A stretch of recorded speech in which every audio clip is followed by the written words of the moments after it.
이번 시간에는 유압 시스템의 설계와 해석에 대해서 살펴보도록 하겠습니다.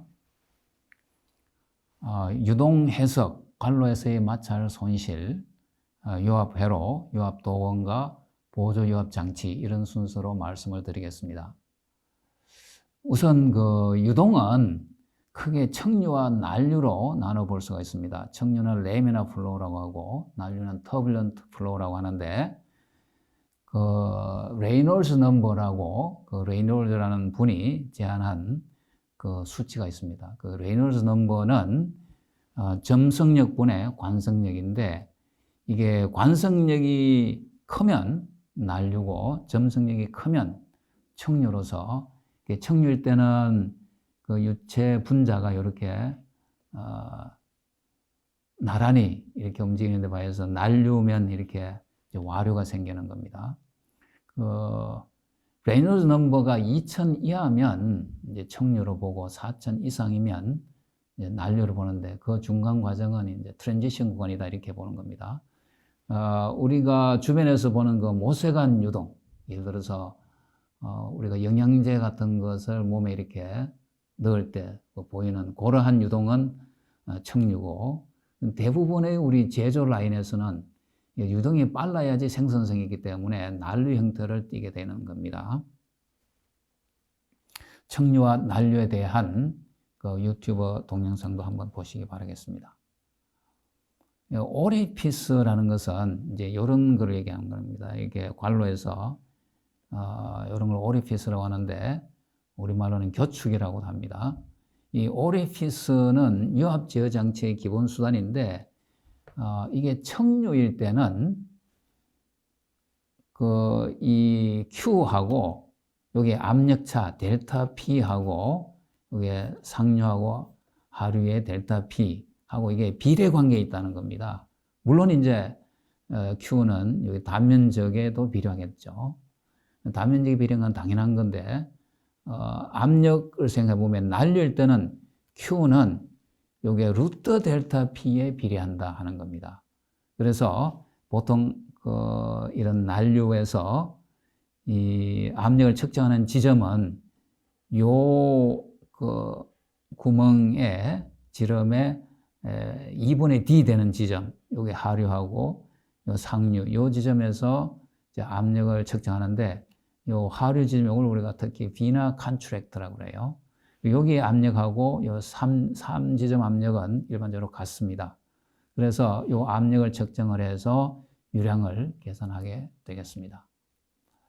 그 다음 에너지 보존 법칙인데 베르누이 법칙이라고 합니다. 베르누이 이퀘이션이라고 합니다.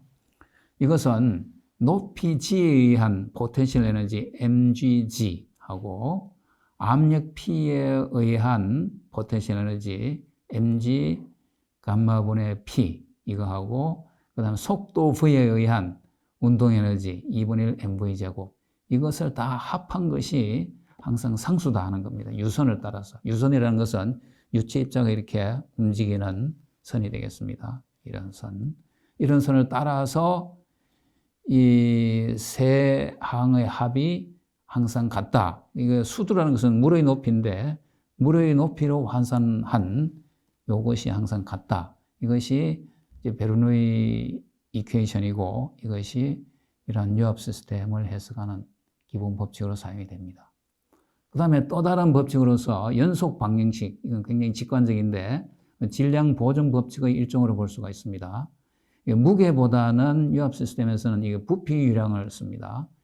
이게 유압 시스템의 유압류는 우리가 비압축성으로 벌크 모듈스 베타가 아주 크기 때문에 비압축성으로 간주할 수 있어요. 그래서 부피 유량을 보통 사용을 합니다. 그래서 이게 관의 지름이 작으면 속도가 커지게 되고 관의 지름이 크면 속도는 작아지게 되고 이렇게 되겠습니다.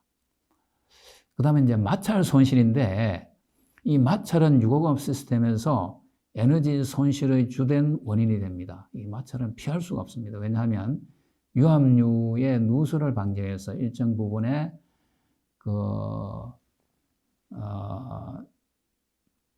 점도가 있어야 되고 그 점도 때문에 마찰은 피할 수가 없습니다.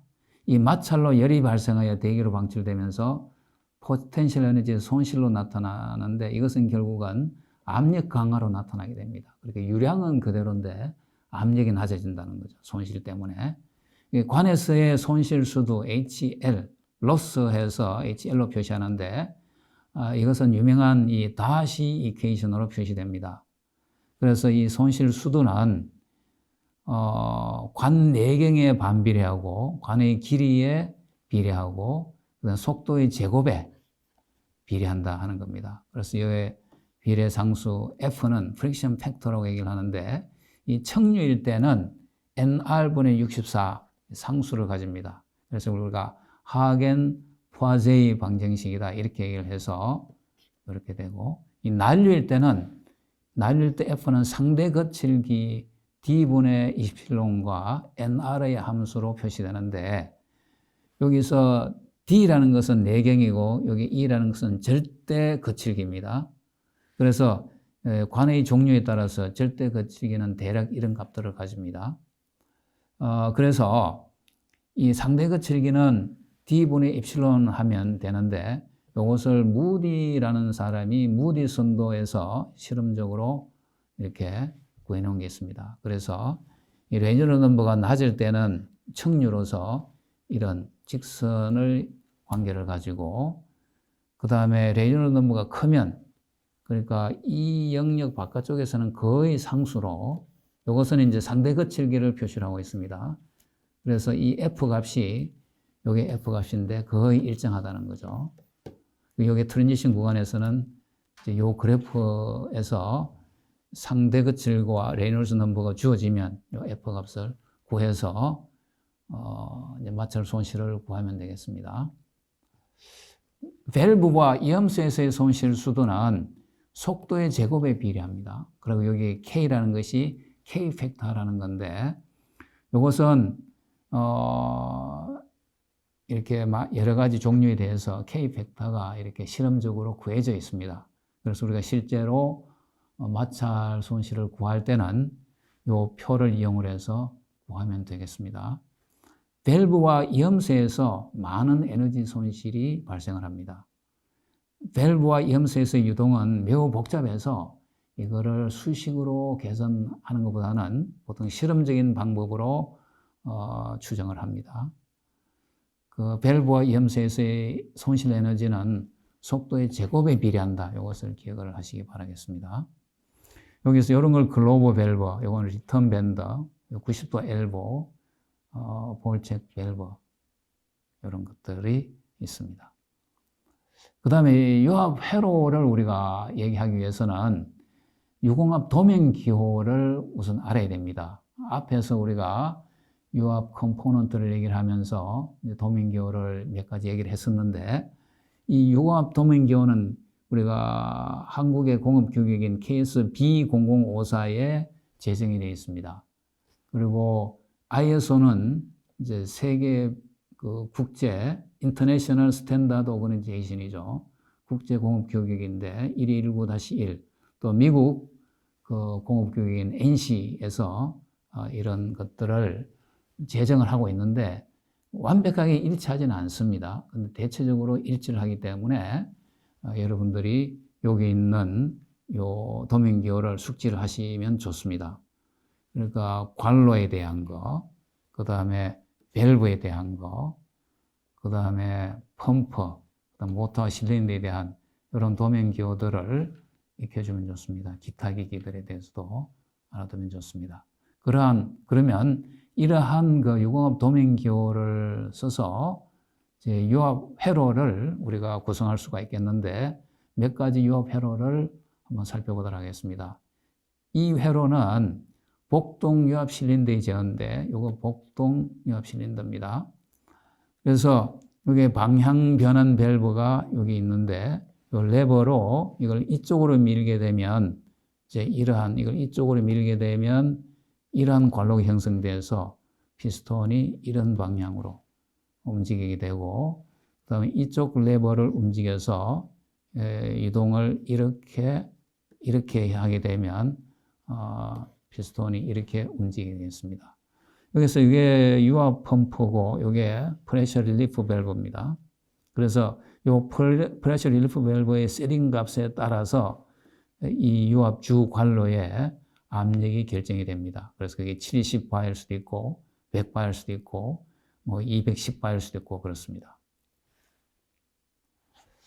그 다음에 재생회로, 리제너티브 회로라는 것이 있는데 이것은 속도를 증가시킬 필요가 있을 때 사용하는 회로입니다. 예를 들어서 여기에 유압 펌프가 있고 릴리프 밸브가 있는데 여기서 실린더에서 나오는 요거를 이렇게 연결을 했다고 칩시다. 그러면 이제 우리가 이거를 이쪽으로 밀어서 관로가 이제 이렇게 형성되어 있을 경우에 이렇게 가서 이렇게 빠져나오는 유량이 여기가 이제 맞춰졌으니까 아무래도 요 QR이 QP보다는 조금 작습니다. 그렇기 때문에 결국은 이놈들이 일로 다 다시 밀려가게 돼요.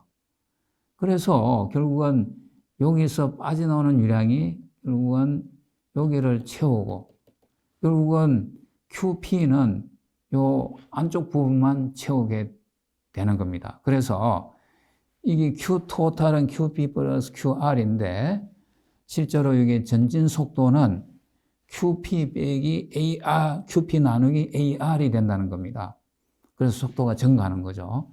후진할 때는 이제 보통 방법과 마찬가지로 그냥 이렇게 가서 이런 식으로 후진 속도가 나오게 되겠습니다. 다음에는 유압 실린더의 순서 회로, 시퀀싱 회로인데 이것은 두 개의 실린더가 있을 때 한 개를 먼저 구동하고 그다음에 이게 구동이 끝나면 요거를 구동하는 이런 회로가 되겠습니다. 요게 순서 밸브가 이렇게 두 개가 있는데 이거를 이용해서 회로를 한번 보겠습니다. 유압 펌프에서 프레셔 릴리프 밸브가 있고 그다음에 요 방향 변환 밸브에서 예를 들어서 이렇게 밀었다고 칩시다. 그러면 이렇게 관로가 형성돼서 이렇게 가서 이 피스톤이 이렇게 밀려날 겁니다. 그런 다음에 이것이 끝까지 밀려나면 이제 압력이 올라가게 되고 그 압력이 이렇게 전달돼서 이거를 이렇게 하게 되면 유압 관로가 이렇게 형성돼서 이거 두 번째 이렇게 작동하게 될 겁니다. 이것이 이제 순서 회로라는 거죠. 이것이 작동이 끝나면 이것이 작동하는 거죠. 그 다음에 반대로 이걸 이렇게 돌려주면 이제 이 관로가 이렇게 돼서 이게 두 개의 실린더가 이런 방향으로 피스톤이 이런 방향으로 움직이게 되겠습니다. 예, 자동 실린더 왕복 시스템입니다. 이것은 요 피스톤의 이제 연속 왕복 운동을 구현하는 회로인데 이게 두 개의 그 시퀀스 밸브가 있습니다. 예를 들어서 이쪽에 신호가 들어와서 이제 유압류가 예를 들어서 이렇게 연결됐다고 합시다. 그러면 이렇게 가서 이 피스톤을 이렇게 밀어주고 끝까지 밀려나면 이제 압력이 올라갈 겁니다. 그러면 그 압력이 일로 전달이 돼서 그 압력이 이렇게 와서 여기를 밀어주게 됩니다. 그러면 방향 변환 밸브가 이렇게 밀려서 이번에는 이렇게 가서 이렇게 오게 되겠습니다. 그러면 유압류가 이렇게 흘러가서 이번에는 피스톤을 반대 방향으로 이렇게 밀어주고 이것도 끝까지 밀려나면 이번에 압력이 이렇게 전달돼서 이쪽을 밀어주게 되겠습니다. 그래서 다시 아까 처음의 상태가 돼서 계속 왕복 운동을 하게 되는 겁니다. 이것도 여기 작동 비디오를 한번 살펴보시기 바라겠습니다. 다음에는 파일럿 책 밸브를 이용한 실린더 고정인데 우리가 이런 그 엑스커베이터가 이렇게 버켓이 이게 들린 상태로 이렇게 있는 경우가 있습니다. 이때 이제 이 운전자가 전신 목으로 간다면서 이것을 그냥 이렇게 두고 갔는데 여기 아이들이 놀다가 아래쪽에서 이게 서서히 내려오면서 사고가 나는 경우도 있습니다. 이런 걸 방지하기 위해서는 여기 파일럿 책 밸브가 있는 이러한 밸브를 여기에 설치하게 되면 이걸 방지할 수가 있습니다. 여기서도 이제 피스톤 여기 이제 유압 펌프가 있고 릴리프 밸브가 있습니다. 방향 변환 밸브를 가지고 이걸 이쪽으로 이렇게 밀어주면 이번에는 이렇게 해서 이렇게 가게 되는데 이때 여기에 파일럿 관로가 있기 때문에 여기를 압력이 이렇게 전달해서 열어줍니다. 그래서 이게 유체가 이렇게 흘러나올 수 있어서 이 피스톤이 이렇게 움직일 수가 있습니다. 이제 이걸 이쪽으로 밀어주면 이제 반대 방향으로 이렇게 되는데, 근데 평상 이거를 그냥 이제 중립 위치에서 그냥 이렇게 두게 되면, 요 중립 위치에서 여기에 책 밸브가 있어가지고 이것이 천천히 내려오는 걸 막아준다, 그런 얘기입니다. 그 다음에 고장 안전 회로 fail safe circuit인데, 예, 이게 제조 현장에서 프레스 같은 데서 많이 사용되는 겁니다. 그 양손 다를 그 버튼에 올려야지 작동되게 하는 거죠. 그렇게 한 손만 했을 때는 이게 과거에 그런 사고들이 많이 났던 겁니다. 양손으로 눌러야지 작동이 되는데 한 손으로 누르고 한 손을 이렇게 하다가 이게 유압 프레스에 끼어서 손을 다치고 해서 이런 것을 방지하기 위해서 양쪽 다를 눌러야 작동되게 하는 이러한 회로를 고정안전 회로라고 합니다. 여기서 요 두 개의 푸시 버튼을 이렇게 안 누른 상태, 지금 이 상태에서는 그 유압류가 이렇게 흘러 들어와서 압력이 이제 이렇게 전달이 되는 거죠. 그렇게 해서 이렇게 전달이 돼서 이렇게 해서 이쪽을 밀어주게 되면 이쪽으로 밀어주는 거죠. 그러면 이제 이 유량 방향이 이렇게 형성이 돼서 이걸 이쪽으로 밀어주게 되는 겁니다. 그런데 양쪽 다를 누르게 되면 이제 압력이 이렇게 전달이 되는 거죠. 이렇게 전달이 돼서 일로 가보면 여기는 이제 막혀 있어요. 그래서 이 압력이 이렇게 전달이 돼서 이쪽을 밀어주게 되는 겁니다. 그러면 관로가 이제 이렇게 형성이 되는 거죠. 그래서 이 피스톤이 이쪽으로 밀려가게 되는 겁니다. 이러한 회로를 fail safe circuit이라고 하는데, 그러면 이 동영상을, 유튜브 동영상을 한번 잠깐 살펴보도록 하겠습니다. 이 보면 이제 두 손으로 이렇게 완전히 두 손으로 완전히 버튼을 눌러야지 이 프레스가 작동되게 되는 거죠. 한쪽만 해서는 작동이 안 돼요. 그래서 또 이것도 작업자가 한쪽은 이렇게 눌러놓고 한쪽 손으로만 작동하게 이렇게 해도 할 수가 없게 되어 있습니다. 왜냐하면 양쪽 다를 떼야지만이 피스톤이 다시 되돌아오기 때문에, 그래서 양손을 보호할 수가 있는 그런 회로가 되겠습니다. 다음에는 유압 실린더의 이제 속도 제어 회로인데, 여기는 미터 인 속도 제어와 미터 아웃 속도 제어 시스템이 있습니다. 여기에 유압 펌프가 있고 프레셔 릴리프 밸브가 있습니다. PRV라는 것은 프레셔 릴리프 밸브의 약자입니다. 그래서 여기에 방향 변환 밸브를 가지고서 이제 요 관로가 이렇게 형성이 되어 있는데, 유압류가 여기 경우는 이걸 밀어서 이제 이렇게 관로가 형성되었다고 칩시다. 그러면 이렇게 유압류가 흘러가서 이게 피스톤을 이렇게 움직이게 되겠는데, 이때 이 방향에, 그러니까 피스톤 전에 이 유량제 밸브를 설치한, FCV는 플로우 컨트롤 밸브의 약자입니다. 설치한 것을 미터 인 속도 회로라고 하고, 그 다음에 이게 바깥쪽에 이렇게 설치한 것을 미터 아웃 속도 제어 시스템이라고 하는 겁니다. 그러니까 어느 경우든지 그러니까 들어가는 쪽이나 나가는 쪽, 어느 쪽이든지 우리가 유량을 조절하면 속도가 조절될 수가 있는 거죠. 그래서 이제 여기 뭐 구체적으로 설명을 해놨습니다만, 이런 경우에 대해서 미터 인, 미터 아웃 속도 제어를 사용을 하면 되겠습니다. 다음에는 이제 정유압 변속기입니다. 이것은 하이드로스태틱 트랜스미션이라는 것인데, 일방향 또는 양방향으로 무단 속력 변화, 토크 변화가 가능한 회로가 되겠습니다.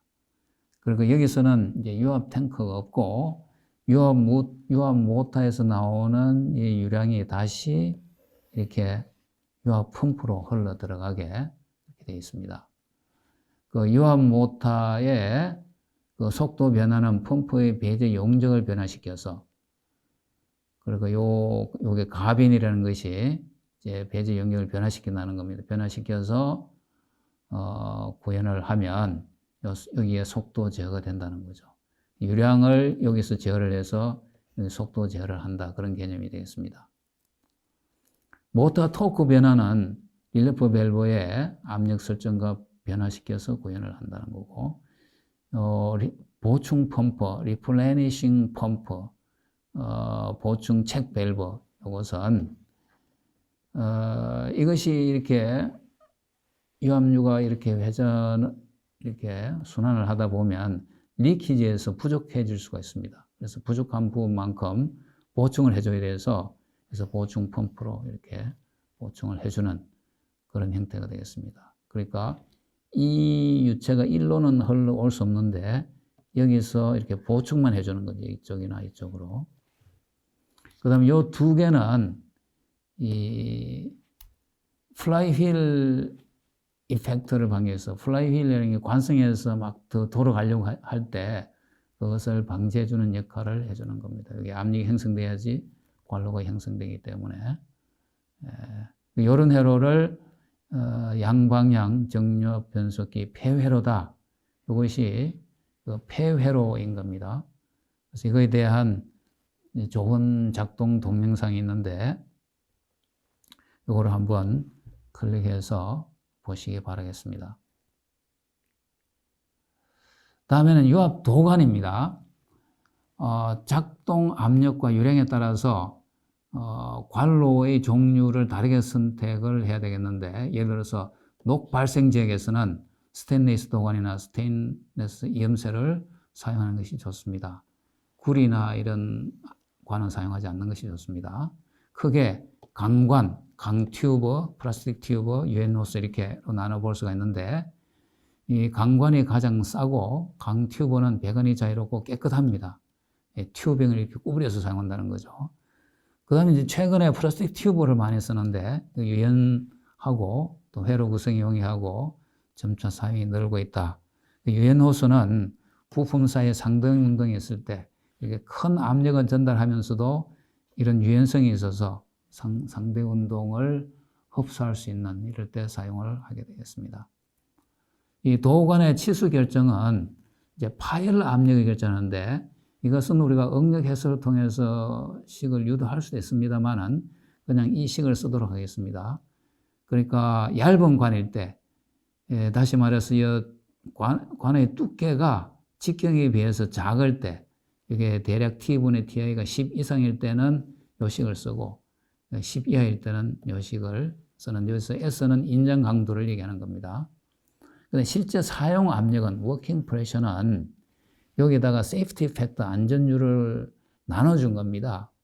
그래서 이제 압력이 커질수록 안전율을 조금 낮게 잡는데, 이 이유는 압력이 클 때 안전율을 높게 잡으면 어마어마한 그런 비용이 발생하는 거죠. 그래서 이렇게 합니다. 파이프의 치수 결정은 이런 과정을 거칩니다. 유량 조건에서 DI를 결정하고, 표준 도관을 선정을 하고, 벽 두께로부터 워킹 프레셔, 물론 버스트 프레셔를 먼저 계산해서 워킹 프레셔를 계산을 해서 사용 압력이 실제 작동 압력보다 크면 오케이인데 작으면 더 두꺼운 표준 도관을 선정하는 절차를 거치면 되겠습니다. 관이염새, 피팅을 관이염새라고 하는데, 이때는 이제 평행 나사를 주로 사용을 합니다. 일반적으로 강관 이염새보다 강튜브 이염새가 비쌉니다. 강튜브 이염새는 그 압축 이염새, 스웨이즐락, 이런 것들이 있습니다. 그러니까 플라스틱 튜브 이염새도 유사한 것들이 사용이 됩니다. 그 다음에 이제 유압 보조 장치로서 몇 가지 살펴보겠습니다. 이제 오일 탱크가 있는데, 간단한 구조입니다. 기호는 이렇게 쓰고, 유압유의 저장 냉각, 혼입, 공기 및 찌꺼기 제거 역할을 한다. 이 부분을 격판이라고 그러는데, 이것은 이쪽에서 들어오는 찌꺼기가 이쪽으로 다시 딸려가지 않게 해주는 역할을 합니다. 오일 탱크의 크기는 보통 분당 펌프 유량의 3배 정도로 합니다. 그 다음에 스트레이너라고 있는데, 이것은, 스트레이너는, 오일 탱크에 보통 설치가 돼서, 100메시 이하의 스크린으로 이제 150 마이크로메타 이상의 큰 입자를 제거한다 하는 겁니다. 1 마이크로메타는 10의 마이너스 6성 메타입니다.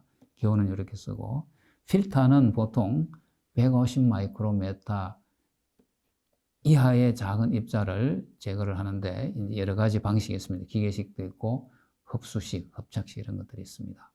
그 다음에 어큐뮬레이터입니다. 이것은 추각기라고도 하고 유압 시스템의 보조 동력원, 비상 동력원, 누설 보충기, 유압 완충기 이런 용도로 사용이 됩니다. 크게 중량형, 스프링형 기체형이 있는데 무게를 중량을 이렇게 해서 이쪽에 평상시에 이제 고압의 유압률을 저장해 주는 역할을 하는 거죠. 이렇게 하고 기호는 이제 이렇게 했습니다. 그 다음에 정압기라고 있는데 잠시 고압의 작은 유량이 필요할 때 그것을 위해서 또 새로운 고압 저유량 펌프를 설치하면 비용이 많이 늘어나죠. 그래서 그럴 때 우리가 쓰는 게 정압기입니다. 프레셔 인텐시파이어라고 기호는 이렇게 씁니다. 이게 파스칼의 원리에서 단면적이 작아지면 압력이 커집니다. 그래서 정압기를 쓰고, 그 다음에 열교환기, 유압류는 계속 온도가 올라갑니다. 마찰 때문에. 그래서 냉각을 시켜야 되는데, 작은 거는 보통 공냉식인데, 클 경우에는 순행식을 쓰기도 합니다. 도면기호는 이렇게 됩니다.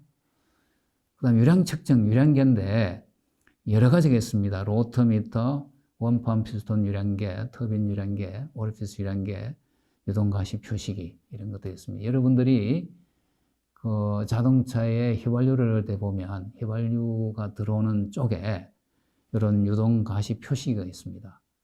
여기 없으면 지금 기름이 들어오고 있는지 안 들어오는지 알 수가 없어요. 그 다음에 압력 측정은 압력 게이지를 쓰는데 브루던 게이지와 슈레더 게이지 이런 것들을 씁니다. 지금까지 유압 시스템의 이제 유압 회로를 살펴보았습니다. 유압 회로를 설계하고 해석하는 그런 공부를 했습니다. 다음 시간에는 공압 시스템의 구성 요소와 작동 원리에 대해서 살펴보도록 하겠습니다.